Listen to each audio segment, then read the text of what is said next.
قرآن کا راستہ کلاس 4 نئی دنیا آپ کی منتظر ہے۔ آپ قرآن کی طرف آتے ہیں تو ایک نئی دنیا کی طرف آتے ہیں۔ آپ کی زندگی کا کوئی بھی اقدام قرآن کی طرف اور قرآن کے اندر سفر سے زیادہ عظیم، اہم، نازک، بابرکت اور نفع بخش نہیں ہو سکتا۔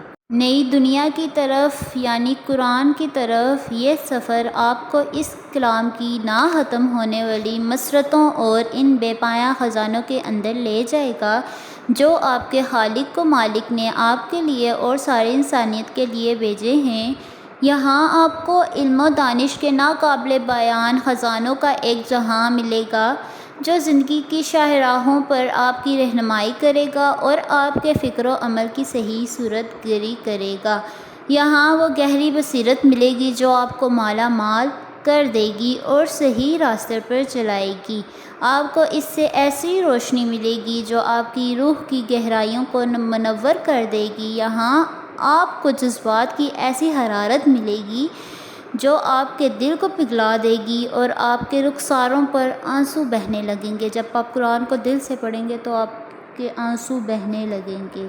یہ بات آپ کے لیے بے حد اہمیت رکھتی ہے اس لیے کہ جوں جوں آپ قرآن کی دنیا میں سفر کریں گے ہر قدم پر آپ سے تقاضا ہوگا کہ ایک راہ کا انتخاب کریں اور اللہ کے صرف ہو جائیں۔ آزاد مرضی سے خلوص سے یکساں ہو کر قرآن کی تلاوت کرنا اور مکمل طور پر قرآن کے مطابق زندگی گزارنے سے کم نہیں ہے۔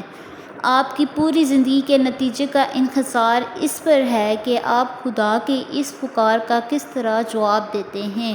قرآن کو کیسے سمجھیں، کیسے پڑھیں، یہ ساری چیزیں میں آپ کو اگلی کلاس میں بتاؤں گی ساتھ ساتھ۔ اس لیے یہ سفر آپ کے وجود کے لیے، انسانیت کے لیے اور انسانی تہذیب کے مستقبل کے لیے فیصلہ کن اہمیت رکھتا ہے۔ اس کی آیات میں سینکڑوں نئی دنیائیں آباد ہیں۔ اس کے لمحات میں کئی کئی صدیاں پنہاں ہیں اور جان لیجئے کہ یہ قرآن اور صرف قرآن ہی جو آپ کو اس دنیا میں بھی اور آخرت میں بھی کامیابی کی منزلوں کی طرف آگے ہی آگے لے جاتا ہے۔ یہ تو ہو گیا نئی دنیا کی منتظر کہ مطلب آپ قرآن کی طرف آتے ہیں اور ایک نئی دنیا کی طرف آتے ہیں۔ نیکسٹ ٹاپک ہمارا ہوگا قرآن ہے کیا، قرآن میں کیا کرنا ہے، کیسے پڑھنا ہے، کس طرح پڑھنا ہے، کیا طور طریقے ہیں۔ جزاک اللہ۔